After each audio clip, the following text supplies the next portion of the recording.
Tense की बात करेंगे अब।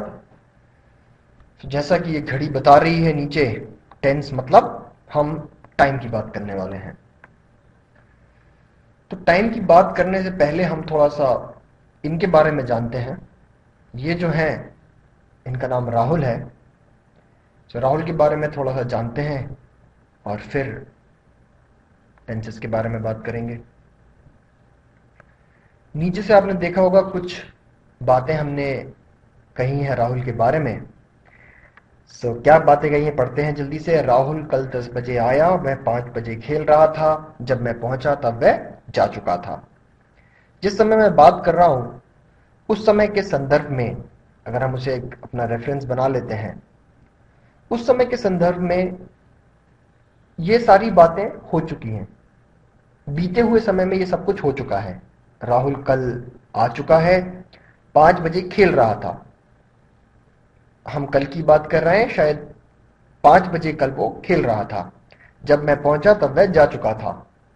हम बता रहे हैं कि जब मैं पहुंचा वह जा चुका था, तो मतलब शायद मैं ग्राउंड में पहुंचा हूंगा जहां वो खेल रहा होगा, और जब मैं पहुंचा वह जा चुका था। तो ये राहुल के बारे में हमने बीते हुए समय में बात की है। फिर देखते हैं आगे क्या है। ये हम राहुल के बारे में कुछ और आपको इंफॉर्मेशन दे रहे हैं। वह रोज मंदिर जाता है, उसने होमवर्क कर लिया है, वह होमवर्क कर चुका है, एक ही बात है ये। वह स्कूल जा रहा है, वह स्कूल के बाद से खेल रहा है। ये जो दो सेंटेंसेस दिख रहे हैं ये एक साथ नहीं हो रहे हैं, ये दो अलग अलग समय पे हमने बात कही है। लेकिन इससे हमें ऐसा पता चल रहा है, किसी भी सेंटेंस को अगर हम पढ़ते हैं तो जिस समय हम बात कर रहे हैं अभी, इस संदर्भ में ये सारी घटनाएं हो रही हैं, हमारी आंखों के सामने हो रही हैं। जैसे वह स्कूल जा रहा है, तो जिस समय हम ये बात कर रहे हैं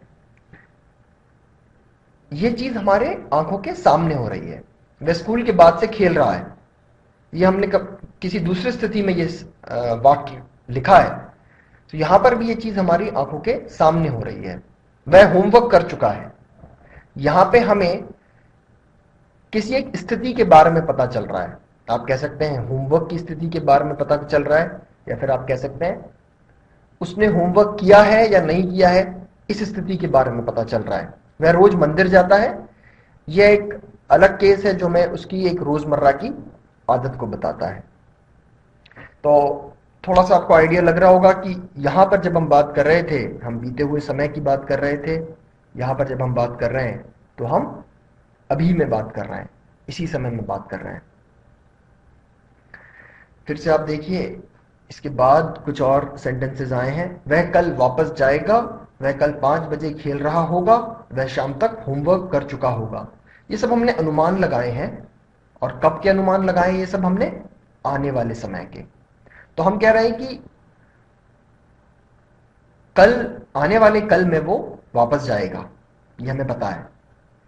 फिर ये हमने एक अनुमान लगाया है कि 5 बजे कल, आने वाले कल में वो खेल रहा होगा। और ये तीसरा अनुमान उसके होमवर्क के बारे में। तो खैर ये बताता है कि हम आने वाले समय की बात कर रहे हैं। तो इस बीते हुए समय को हम भूतकाल कहते हैं, इंग्लिश में से पास्ट कहते हैं, इसे हम वर्तमान कहते हैं, वर्तमान काल कहते हैं, प्रेजेंट कहते हैं, और इसे हम भविष्य कहते हैं, जो फ्यूचर टेंस होता है हमारा, भविष्य काल, फ्यूचर टेंस। इन वाक्यों में आप दो चीज नोटिस कीजिए। पहली, कि किस शब्द को बदलने के कारण वाक्य का मतलब बदल जा रहा है। तो इस चीज को हम पहले नोटिस करते हैं, इस सेंटेंस को देखते हैं। वह 5 बजे खेल रहा था, वह कल 5 बजे खेल रहा होगा। यहां पर अगर ये कल नहीं भी होता तो भी हमें पता चल जाता, वह 5 बजे खेल रहा होगा भी लिखा होता तो पता चल जाता कि हम आने वाले समय की बात कर रहे हैं। और वह 5 बजे खेल रहा था, इससे हमें पता चल रहा है कि हम बीते हुए समय की बात कर रहे हैं। तो आप कह सकते हैं ये जो चीज है, खेल रहा होगा या खेल रहा था, इसको बदलने से वाक्य का मतलब बदल जा रहा है। अब जो सेंटेंस स्ट्रक्चर हमने पढ़ा है उसमें इस तरह के जो शब्द होते हैं उनको हम क्या कहते हैं, उनको हमने वर्ब से डिनोट किया है। खेल रहा था या खेल रहा होगा, ये हमारे इस सेंटेंस का वर्ब है। ये एक या एक से ज्यादा शब्द हो सकते हैं, हमने पहले भी आपको बताया हुआ है।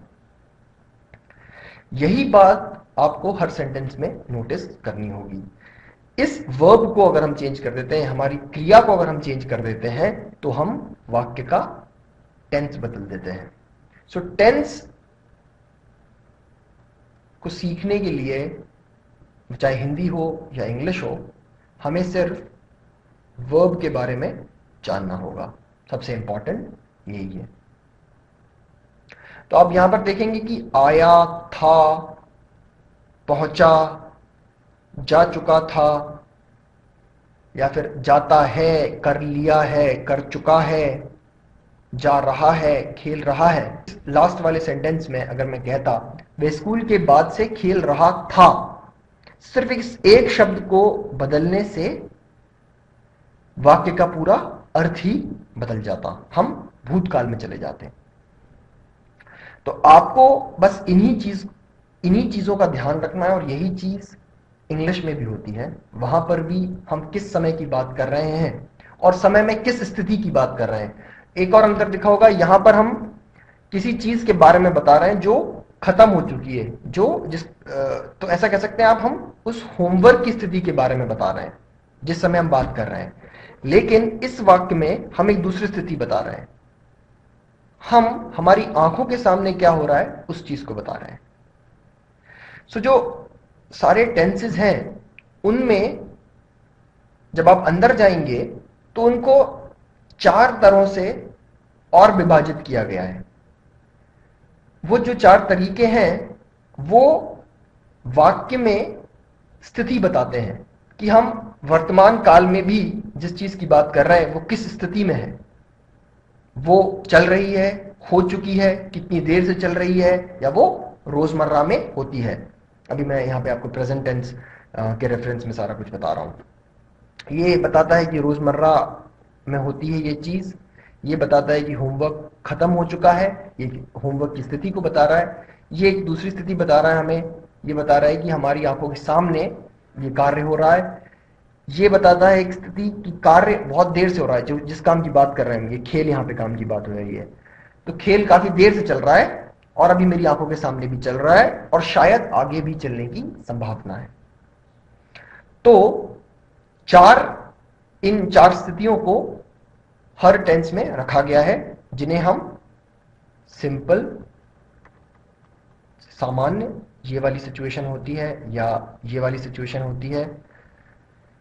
राहुल कल 10 बजे आया, ये सिंपल पास्ट है, ये एक स्थिति है जिसे हम सामान्य भूत कहते हैं।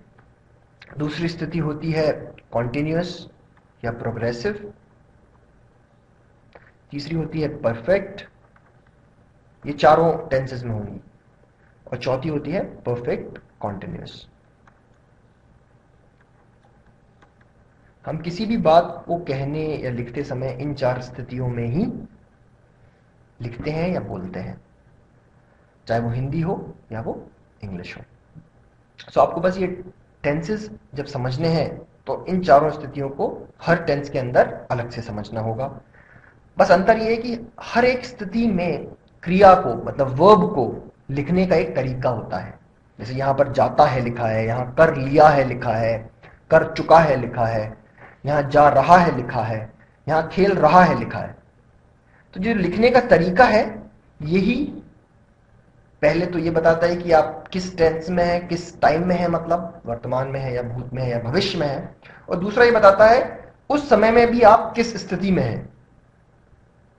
तो इन स्थितियों को आप या तो ऐसे याद कर सकते हैं, या फिर जो वर्ब का जो डिफरेंट फॉर्म्स होगा यहां पर, उनको याद कर लेंगे, तो आपसे जो ये ट्रांसलेशन है वो आराम से हो जाएगा।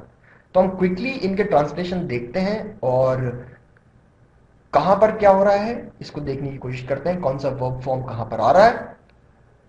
आगे की स्लाइड में आप देखोगे हमने जो ये इंपॉर्टेंट चीज है वर्ब का फॉर्म, उसको एक टेबल में समराइज किया है, और अगर उसको आप याद कर लेंगे तो फिर आपको कोई परेशानी नहीं होगी। पास्ट है, पास्ट से पहले हम प्रेजेंट पे जाते हैं, क्योंकि यहां पे हमने चारों केसेस कवर कर रखे हैं, चारों स्थितियों को रख रखा है।